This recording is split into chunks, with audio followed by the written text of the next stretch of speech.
Hai paura di essere giudicato? Oggi ti spiego perché il giudizio degli altri ci blocca, come riconoscerlo e 3 modi per liberartene. Se ti senti frenato, questo video è proprio per te. Quante volte hai evitato di fare qualcosa solo perché qualcuno avrebbe potuto pensare male di te? Il giudizio degli altri è come un'ombra, non ti tocca, ma ti fa camminare storto.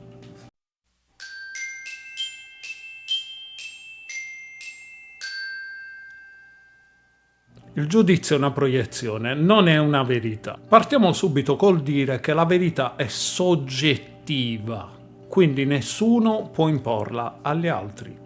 Non esiste una verità universale, non esiste una verità che valga per tutto e per tutti. Quindi quando qualcuno ti giudica, in realtà sta proiettando su di te le sue paure, le sue insicurezze, le sue regole e la sua verità. E se ti ferisce, il problema forse non sta nel giudizio, ma nella tua convinzione che sia vero. Perché, in fin dei conti, ci blocca più il pensiero del giudizio che il giudizio reale. La paura di essere giudicati è spesso più forte del giudizio stesso. Pensiamo che tutti ci stiano osservando, ma in realtà ognuno è concentrato su se stesso. Ora, l'ho detto in altri miei contenuti, l'essere umano è un animale sociale ma non socievole. Quindi in una società tendente all'impostazione social, e cioè dove è più importante apparire che essere, è più importante mostrare che fare, è più importante dire di sapere che sapere, ogni persona si sente libera di poter giudicare il lavoro degli altri, di poter giudicare la presenza degli altri, di poter giudicare qualunque cosa di qualunque persona. Questo in parte è così. Tuttavia, devi sapere una grande, onnisciente verità che vale davvero per tutti quanti, e cioè il giudizio che immagini è spesso peggiore di quello che ricevi.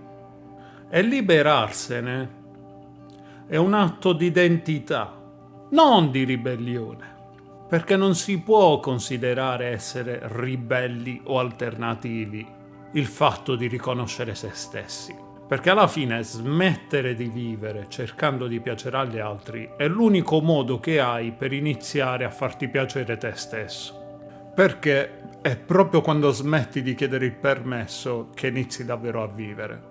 Come ho detto prima, il parere è qualcosa di soggettivo, non esiste il bene, non esiste il male, non esiste il giusto, non esiste lo sbagliato, non esiste niente.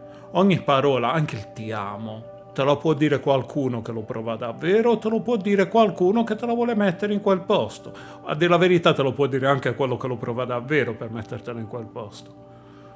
Non vale come esempio, ma insomma ci siamo capiti. Le parole hanno sempre 2 facce ed è solo quello che pensi tu della persona che te le dice le cose che ha importanza, non la persona stessa.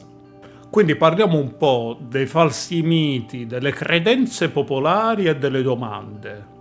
E vi do una spiegazione su tutto. Se mi giudicano vuol dire che ho sbagliato. Il giudizio non è una sentenza, è spesso un'opinione anche non richiesta, tra l'altro, spesso e volentieri. Quindi, se non richiedete voi direttamente il giudizio di qualcuno, dategli l'importanza che ha, e cioè niente. Imparate un po' a filtrare le cose che volete sentire e le cose che vi vengono imposte. Perché se qualcosa vi viene imposto, che sia anche solo un complimento, alcuni ricevono talmente tanti complimenti che si sentono inferiori proprio perché sotto il peso delle aspettative degli altri. No. Perché? Perché poi si arriva all'altro punto, e cioè il giudizio degli altri è più importante del mio. E se metti gli altri sopra di te, stai praticamente abdicando alla tua identità. Ammetti di non avere identità, di non avere personalità, di non avere una vita e di non essere influente a te stesso, perché il parere di un'altra persona decide per te. E quindi a questo punto ti starei chiedendo, ma come faccio a non pensarci? Non puoi spegnere il pensiero, ma puoi di contro scegliere a cosa dare peso, da chi ti viene detta la cosa, come ti viene detta la cosa e se vuoi sentire la cosa. Ora parliamoci chiaro, a meno che non riesca a ferirti anche il parere di sconosciuti, e in quel caso sarebbe necessario un percorso di consapevolezza, un gran bel percorso personale, se non anche l'aiuto e l'ausilio di una figura professionale a supporto. Ma in linea generale chi ci ferisce maggiormente sono proprio le persone che noi consideriamo amici, parenti o comunque persone che, tra virgolette, conosciamo. Ora, l'importanza che tu gli dai è l'importanza che loro hanno, perché senza quell'importanza data da te verso di loro non sarebbero nulla. Quindi no, non puoi staccare il cervello a comando, questo non lo può fare nessuno, ma puoi comunque capire chi ti sta dicendo cosa. Per esempio, cioè per intenderci ora, una critica media nasce su tutto. Io vi posso parlare di un esempio personale, il mio percorso psicofisico, in cui sono passato da 135 kg ad 80. Le persone che mi sono state vicino sono 2, tutto il resto no. Ma tu hai tempo, quindi tutto il resto hanno sminuito, cercato di annullare, cercato di azzerare e cercato di farmi ricredere sulla mia decisione. Ora, viene da sé che se io decido per me stesso che questa cosa va bene per me, capite che importanza può e possono avere i pareri di queste persone per qualcuno che sa chi è e sa dove vuole andare? Perché ricordalo e stampalo nella testa, non ha senso dire ma se mi criticano non è meglio evitare? Perché evitare non ti protegge, ti imprigiona sempre, perché non è egoismo pensare a te stesso, è una tua responsabilità personale farlo. Ora potrei personalmente raccontarti di quella volta che ho evitato di pubblicare un video perché avevo paura di quello che avrebbero potuto pensare le persone. Potrei raccontarti di quella volta che ho evitato di parlare perché temevo il giudizio altrui, o di quella volta che addirittura ho rinunciato ad un'opportunità lavorativa e professionale perché non volevo essere visto come presuntuoso o come arrogante. Spesso e volentieri il sapere non viene visto di buon occhio da chi non sa. Questa è una dura regola ed è una dura legge. Ora, se tu esci in un gruppo di ignoranti che passano la propria vita tra alcol e aspettare di racimolare i soldi per farsi le vacanze per poi tornare tutto il resto dell'anno a lamentarsi del fatto che non hanno abbastanza soldi per farsi le vacanze perché il lavoro è duro, il lavoro è fatica, e poi chi si priva di fare esperienze effettivamente sei tu e non loro, perché nella mediocrità ci si vive bene. L'essere umano è fantastico, si adegua a tutto, alle cose belle e alle cose brutte. Cerca di abituarti alle cose belle. Ma adesso voglio essere più pratico, quindi ti dirò un modo che funziona. Io l'ho usato personalmente e ti dà davvero una grandissima mano a fare il quadro, il punto della situazione quando queste cose accadono, perché per tanto tempo sono capitate pure a me. Quindi, come prima cosa, prendi un pezzo di carta, la carta ti aiuta sempre, ma puoi anche usare un computer, insomma devi prendere appunti. E in questi appunti tu devi scrivere esattamente cosa temi che gli altri pensino di te. Lo devi scrivere proprio nero su bianco.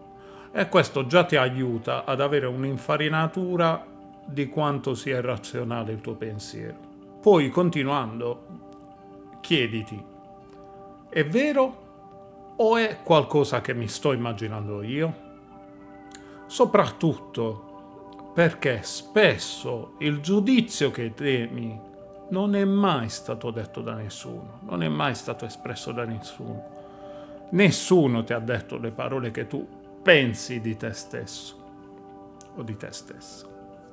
E alla fine, una cosa che le vale tutte, anche per capire che persone hai attorno, esponi una piccola debolezza a queste persone. Perché ricordati che il coraggio non è assenza di paura, ma agire nonostante la paura. Esponendo una piccolissima debolezza, vedi subito chi ci si aggrappa, vedi subito chi ti attacca su quella cosa, vedi subito chi cerca di sfruttare un tuo punto debole o presunto tale. Non smentirlo mai, però da quel punto in poi valuta che accanto hai delle persone non idonee. Poi spetta a te, e solo a te, decidere se usarle per intrattenimento o allontanarle. Ovviamente, se scegli la via dell'intrattenimento, lascia le argomentazioni basiche, limitati ad ascoltare, a passare la serata e ovviamente non esporre più nulla di quello che ti riguarda. Quando devi spiegare qualcosa, torna su foglio di carta e spiegaglielo a lui. Come abbiamo detto in questo esercizio, perché spiegare alle persone le motivazioni per cui non hanno ragione per qualcosa che ti hanno detto è tempo perso, sprecato e buttato. Mai dare motivazioni a qualcuno che fa affermazioni. È l'equivalente, e questa cosa la vedo succedere spessissimo, e quindi sicuramente sarà capitato anche a te o ad un tuo conoscente, è l'equivalente di quella persona che non riscuote lo stipendio da 6 mesi, va dal suo datore di lavoro e gli dice no, perché io ho le spese, muoviti a pagare. Cioè, gli andate pure a dire che voi avete le spese, ma pensate che gliene freghi qualcosa a qualcuno? Se gli importava, vi pagava in tempo.